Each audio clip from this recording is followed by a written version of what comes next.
All right, Shahin Gobadi is the spokesman of the People's Mujahideen Organization of Iran, and he has been a longtime activist outside of Iran for change within the country. Hi, Shahin. Good morning to you, Dana. Are we on a precipice of dramatic change in Iran, do you think? Definitely, yes. You have to remember that there has been protests for the past 12 days throughout the country in all 31 provinces. As of last night, there were protests in 145 cities throughout the country. And what's important is that all the major cities have been engulfed in protest day after day. And what's very important this time is that you see people from all walks of life, from all age groups, are in the protests, particularly women and young men, which, as I said, women are playing a leading role, which is very, very unique. So yes, we are seeing a very different Iran, a nation that has risen up and is crying for freedom and change, and people are basically in the streets demanding change, demanding the overthrow of the regime, and they are fighting unrelentingly, as I said, for the past 12 days. All right. This took place after the arrest of Mahsa Amini, 22-year-old woman, taken into custody by the so-called morality police, so-called because in the end they probably murdered her in custody, and there's nothing moral about any of that. Why were they cracking down on women? I mean, she was wearing a hijab, correct? Yes, she was. Look, obviously misogyny has been one of the features of this regime from its inception. That's one of the characteristics of this regime and the mullahs and the theocracy ruling Iran. But you have to remember that the issue is now much beyond issue of hijab and issue of solely women. Obviously, Iranian women reject compulsory hijab. They want to have equal rights and gender equality and the freedom of attire and so on and so forth. But if one listens to the slogans in the streets, the demands are much higher. People are now, from the day one actually, have been calling for the overthrow of the regime in its entirety. The slogans are death to Khamenei, the supreme leader, down with this regime. I kill whoever killed my sister. We don't want no repressor, being it the Shah or the supreme leader, which is Khamenei, meaning that the Iranian people are looking forward for the future for a democratic republic. And as I said, what's also very, very telling is the unanimity of the slogans throughout the country, which clearly shows there's an organization, that people are being directed and led by an organization. And in that case, as I said, also what's very important this time is that the protests began in the major cities, namely Tehran, Mashhad, Tabriz, basically all the major cities, Tabriz in northwest, Mashhad in northeast, Tehran, Isfahan in center, Shiraz in the south.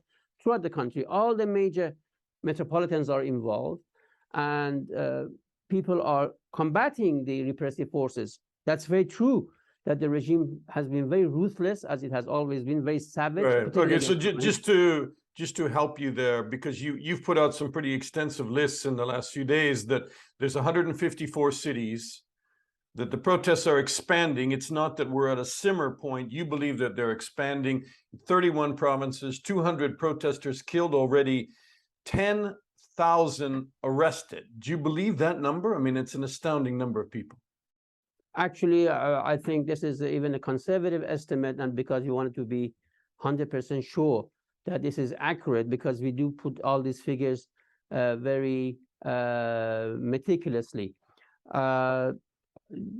And obviously, as I said, we check all these figures very, very carefully through the network of the People's Mujahideen Organization of Iran throughout the country. And it is tabulated province by province and city by city. So it's very, very meticulous. And regarding the people who have been savagely murdered, we are ascertaining their details in terms of the name, city, age, all of those details. And as of yesterday, we had put out 59 names and details of the victims.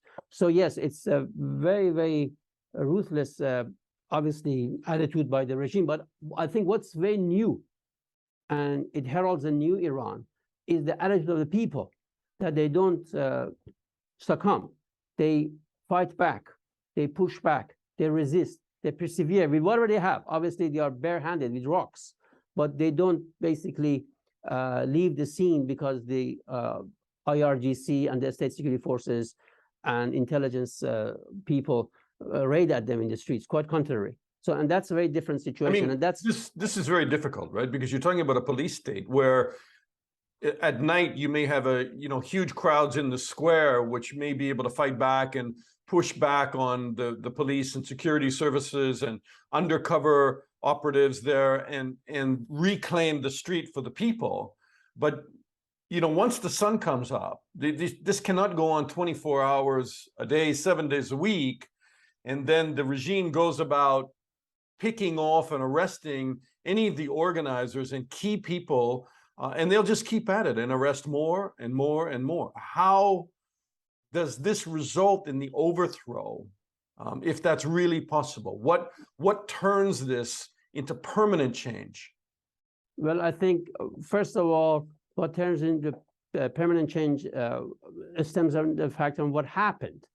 You see, all of a sudden, Iran was erupted. It was not something overnight. It was a culmination of the several factors. First of all, the regime's misguided policies, people's hatred and loathe for the regime, and their deprivation of their most basic rights. At the same time, because there's an organized resistance, which for the past number of years, it has organized itself in the form of resistance units, which are the People's Mujahideen of Iran affiliated resistance units throughout the country. And what makes them very unique is that they are part of the society. They are integrated in the society. They are basically ordinary people that you cannot discern them, in your day-to-day affairs. And they are the ones who have been leading, organizing, and directing these protests to a great extent throughout the past almost 2 weeks. And they have been doing this for the past, as I said, number of years. For a lot of things that they have been doing now have been picked up by the public and has become very common and very pervasive. So how it comes to a tipping point remains to be seen. But what's important is the process. How do you? Okay, I understand the process is important, but you tell me how you say it remains to be seen. I mean, is it even possible when they have the army and a police state, working for them? How do you overthrow the mullahs? It's very possible. At one point, the power of the people, which are, as I said, organized and working in unanimity. And you have to remember, people from different sectors of the society are not joining. A lot of teachers are joining. People from different vocations are joining. So at one point, the momentum becomes so big that it overwhelms the regime.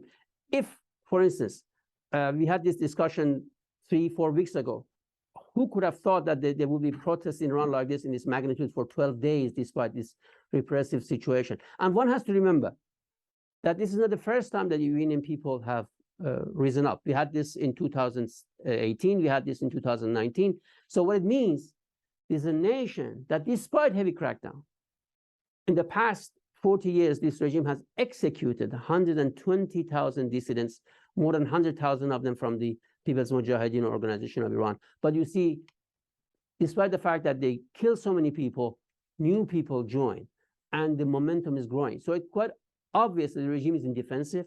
It's a total strategic impasse, no way in and no way out.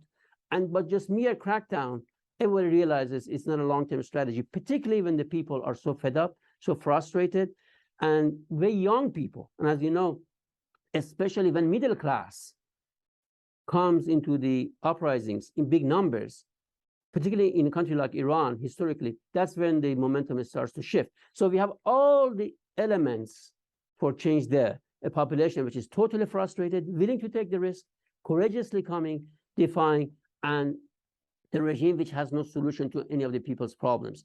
So obviously, this is a very, very crucial moment for the history of Iran. It heralds a new Iran. And the big question here is, what should the international community do? Yeah, and I want to ask you about that, because largely the US was silent in 2009 when there were similar protests in the street, and they decided that they would allow the people in Iran to bring about change. That if the U.S. pressured from the outside, that the mullahs would say, "Oh, it was a CIA uprising. It wasn't a real people's uprising." This time, the U.S. President Biden. You've heard Jake Sullivan, the national security advisor, over the weekend saying that they are taking out some sanctions against the morality police. I don't think that does anything, but they're trying to get internet in there so that people can communicate and broadcast the videos of what's happening and motivate one another. Do you think that the outside community, and chiefly the U.S., is helping this time and doesn't make a difference? Exactly. First of all, the international community should unequivocally and explicitly recognize the right of the Iranian people to resist and to defend themselves against such a savagery, a regime that kills people so indiscriminately, a regime that has been held basically not accountable for its crimes and is doing mass murder. I think it's every right of every nation, here in case the Iranian people, to stand up and defend themselves against such a savagery. And I think first and foremost, I don't think anybody disputes that, do they? But the point is, it has to be declared and announced. That said, look, we respect and recognize the right of the Iranian people to defend themselves, and their right to resistance is quite respected and understood. And I think that sends a very good message to the protesters in the streets, that saying that, look, the understands and recognize that you have the right to defend yourselves and resist against such a savagery. I think this sends the right message to the protesters. It sends the right message to the regime and its retinue. In addition to that, then the world should facilitate and help to make sure and ensure that Iranians have access to internet. The regime cannot impose its censorship on the people, and the world could see what's happening. I think these are two very, very practical steps, and I underscore once again that the first step is very important politically. That's a very concrete step, as you said very correctly, very doable, and it should be done expeditiously with no ifs or buts. And no political calculation should come here. These are the right of the people. The Iranian people have spoken out. A nation has risen up. And I think the first and foremost step by the world community is to say, look, not only say we are on your side or we hear you, say, look, we say that the Iranian people have every right to defend themselves and resist in face of such a tyranny, and to bring about regime change by themselves. So basically, the world should be on the side of the Iranian people for regime change by themselves, for themselves. Last question to you, and I'll let you go, and you've been very generous with your time. Regime change. Does this just burn in the street for a couple of more weeks and everything return to normal again? Or do you think that the regime will be unable to push a reset button and control the people of Iran as they were trying to do before? Basically, whatever happens, we are not going to go back to a status quo ante. That's over. We are talking about a new Iran, a very different Iran. This situation has changed forever. We are facing a very different Iran. And I think the Iranian people have shown where they stand and where they wanted to head. They don't want to go back to the past, to the monarchy system, as they have said and chanted repeatedly in the streets. And obviously, they have rejected the theocratic rule at wholesome. Iranian people are looking forward for a future democratic Iranian republic. And as I said, it's a time that the international community explicitly and unequivocally stand on their side and say they recognize the right to defend and to resist and to bring about regime change by themselves. I think the history is being made before our eyes. And as I said, this is not this hasn't happened by just mere coincidence. This is a culmination of a long process. Iranian people have been resisting this regime for the past 40 years. Now things have reached a crescendo. Shahin Gobadi, always good to talk to you. Thank you so much. Thank you, Dana. Thank you.